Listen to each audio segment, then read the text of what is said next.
इस वीडियो में हम बात करेंगे बाइनरी सर्च के रिकर्सिव वर्जन के बारे में। मींस रिकर्शन का यूज़ करके आप बाइनरी सर्च को कैसे इम्प्लीमेंट कर सकते हैं। तो जो रिकर्शन है वो with the help of function use होगा। ठीक है, तो पाइथन के अंदर आपको पता है जो फंक्शन डिक्लेरेशन है उसमें आप यूज़ करते हो कीवर्ड डेफ। ठीक है, फिर फंक्शन का नाम, उसके अंदर पैरामीटर और ये कॉलन। ठीक है, तो हमारे पास फंक्शन यहाँ पर आपके पास देख सकते हो एक लिस्ट है, उस लिस्ट में 6 एलिमेंट है आपके पास और ये x है जो एलिमेंट हमें सर्च करना है। ठीक है, फिर यहाँ पर है बाइनरी सर्च, ये जो फंक्शन है वो आ गया। इसके अंदर आपने इस लिस्ट को पास कर दिया, 0 पैरामीटर पास किया। फिर ये है length of list -1, means list की लेंथ आपके पास टोटल एलिमेंट यहाँ पर है 6, तो 6 - 1 कितना आ गया 5।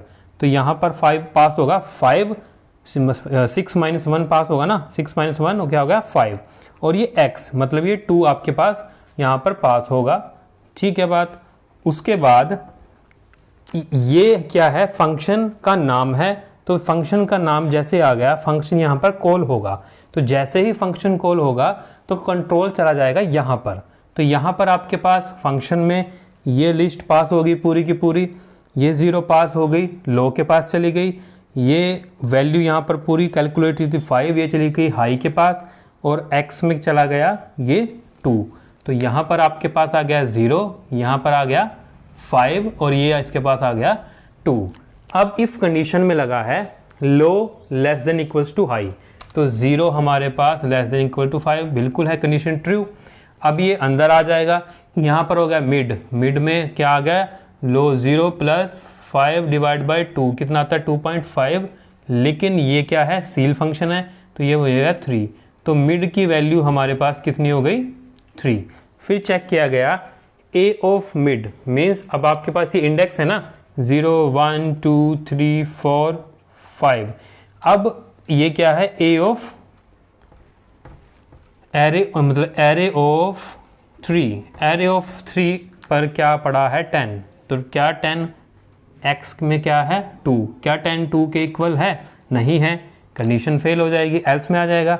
एल्स में फिर एक इफ कंडीशन लगी है, फिर चेक कर रहा है a ऑफ एरे ऑफ 3 मतलब 10 क्या ग्रेटर देन आपके पास 2 है, बिल्कुल है।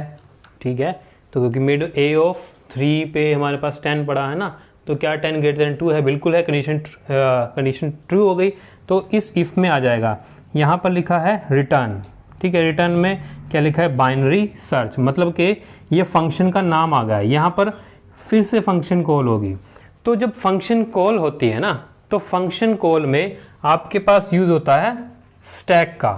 ठीक है, तो जब आपके पास यहाँ पर ये पहली बार फंक्शन कॉल हुआ था ना, मैं इसको शॉर्ट फॉर्म लिखता हूँ bs।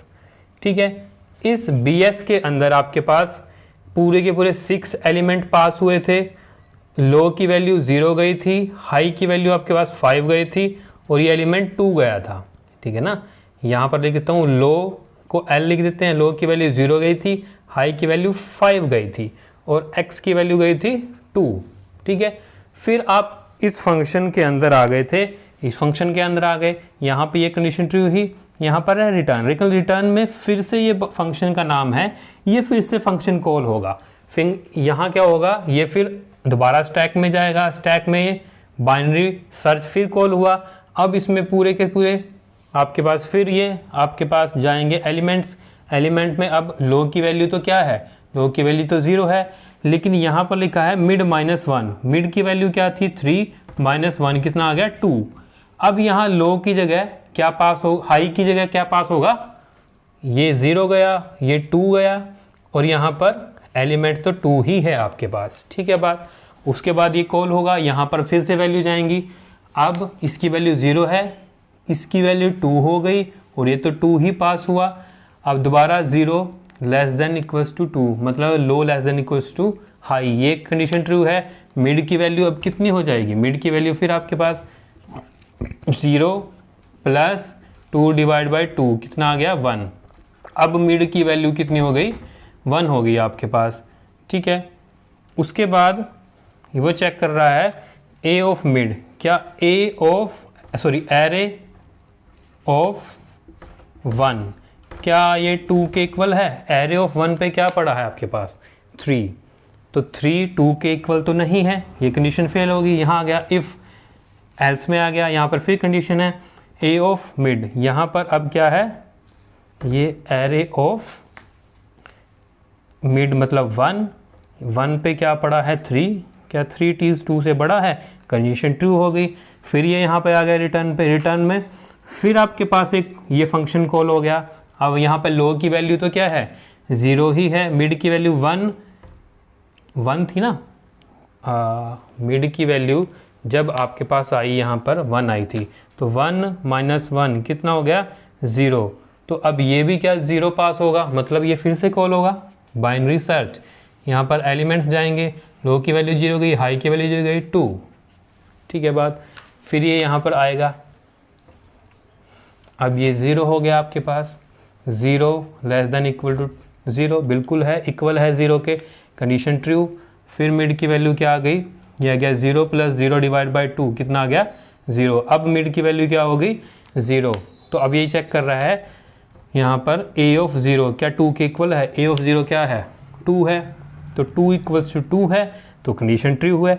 यहाँ पर रिटर्न हो जाएगा मिड की वैल्यू क्या है? 0। और ये अब रिटर्न कहाँ पर होगा? जहाँ पर ये कॉल हुआ था, यहाँ पर ये कॉल होगा, यहाँ पर रिटर्न हो जाएगी वैल्यू, ठीक है। रिटर्न क्या होगा? मिड की वैल्यू 0 रिटर्न होगी, ठीक है बात। अब रिटर्न ये 0 हुई, अब ये फंक्शन कहाँ कॉल हुआ था? यहाँ पर, फिर ये यहाँ पर रिटर्न करेगा इस 0 वैल्यू को, और ये फंक्शन कहाँ कॉल हुआ था? यहाँ पर, यहाँ रिटर्न करेगा, और ये जो एक्चुअल फाइनल वैल्यू थी ना वो रिटर्न होगी यहाँ पर। यहाँ पर r की वैल्यू क्या आ गई? 0। तो अब यहाँ पर चेक होगा r = -1, ये 0 है, ये -1 है, कंडीशन फेल, ये नहीं चलेगा, एल्स में जाएगा। एल्स में लिखा है एलिमेंट एट इंडेक्स, ठीक है, और r की वैल्यू क्या है? 0, मीन्स आपके पास जो एलिमेंट मिला है वो कहाँ मिला है? इंडेक्स 0 पर। आगे बात समझ में? तो इस तरह से ये रिकर्सिव फंक्शन आपके पास कॉल होता है, ठीक है जी बात। तो अब बात आती है टाइम और स्पेस कॉम्प्लेक्सिटी की। टाइम कॉम्प्लेक्सिटी तो वही है, बेस्ट केस आपके पास क्या है? ऑर्डर ऑफ 1, वर्स्ट केस या फिर एवरेज केस कह लो आप, ठीक है, वो कितना है? Order of log n। लेकिन अब स्पेस की बात आती है, स्पेस में आपके पास ये अब वेरिएबल तो यूज़ हैं, लेकिन स्टैक के अंदर ये एक्स्ट्रा स्पेस भी यूज़ हो रहा है। आइटरेटिव के केस में तो स्टैक ही नहीं यूज़ हुआ था, लेकिन स्टैक रिकर्सिव के केस में यूज़ होता है कि आपको कितनी बार फंक्शन कॉल करना पड़ा, ये वही वैल्यू आएगी जो आपके पास आता था k, ठीक है ना, जो k टाइम कॉल हुआ था, और k की वैल्यू क्या थी? log n, ठीक है ना, k की वैल्यू क्या थी? log n। तो स्पेस कॉम्प्लेक्सिटी भी आपके पास क्या आ जाएगी? ऑर्डर ऑफ log n, ठीक है बात। तो आपको याद रखना है, जब आप बाइनरी सर्च को with the help of recursive use करते हो तो स्पेस कॉम्प्लेक्सिटी आपके पास बनती है ऑर्डर ऑफ 1। जब आप आइटरेटिव में यूज़ करते हो बाइनरी सर्च को, स्पेस कॉम्प्लेक्सिटी बनती है ऑर्डर ऑफ 1, ठीक है। ये याद रखने वाली बात है कि आपके पास आइटरेटिव में तो स्पेस कॉम्प्लेक्सिटी ऑर्डर ऑफ 1 बचती है, और रिकर्सिव में space complexity order of log n बचती है। टाइम कॉम्प्लेक्सिटी दोनों में सेम है, रिकर्सिव में भी, आइटरेटिव में। रिकर्सिव व आइटरेटिव में दोनों में time complexity order of 1 best case, worst case या एवरेज केस क्या है? ऑर्डर ऑफ log n, ठीक है। तो अगर वीडियो अच्छी लगी है, पसंद है, तो प्लीज़ चैनल को सब्सक्राइब करें, वीडियो को लाइक करें, बेल आइकन को दबाएं और वीडियो को शेयर जरूर करें। धन्यवाद।